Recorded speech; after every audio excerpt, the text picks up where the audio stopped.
I'd like you to think back to about your first job, your first corporate job.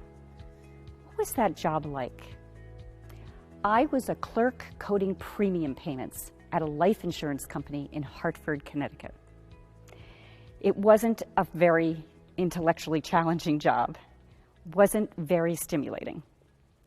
But I learned pretty quickly that there was something that was really special about this place that I was working, and that I was given something, along with all of the 1,800 other employees in the home office of this company, that was indeed very special. What I found was that when I wanted to get my teeth cleaned, I just made an appointment and I never left the building. And on my lunch hour, I would go to the bowling alley and there I would bowl with my colleagues. Now that's not all of the things that you find in a typical workplace.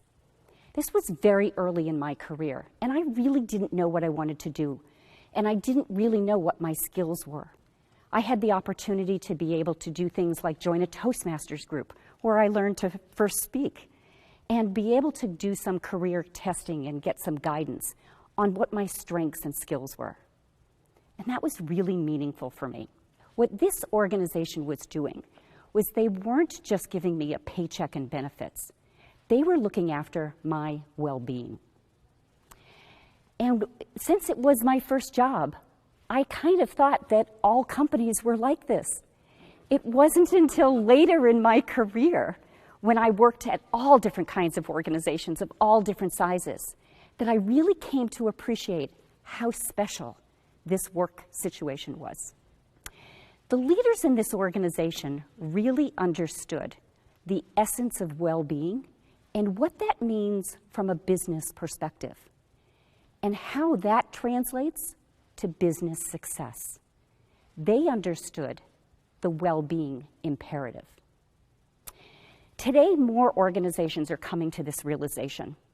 They're seeing the connection between well-being of their employees and their workforce and profitability of their business. Businesses profit from engaged employees.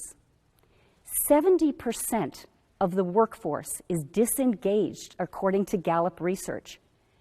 Think about what that means from lost productivity and our abilities to be able to compete globally when that many people are disengaged. Businesses profit from happy employees.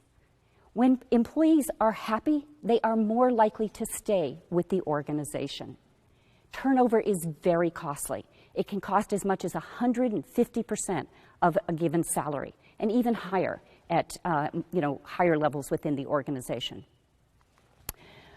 Businesses profit from healthy employees. We all hear about healthcare all the time. It represents 18% of our gross domestic product. It's a big deal in this country. And yet, what we're not hearing about is a change from the model that we use in the United States, which is an employer-funded model. That's not going away. So employers need to be concerned about the health and well-being of their workforce. They've got to control those costs. So what can you do in your organization? What can you do to bring well-being to the forefront and make that connection between well-being and profitability? Starts with culture. It needs to really start with looking at the culture of your organization, where it's just, this is how we do business here, that we care about our workforce, and we know that they are important to our ability to be able to be productive and meet our business goals. Without that, you can't achieve what you're trying to achieve as business executives.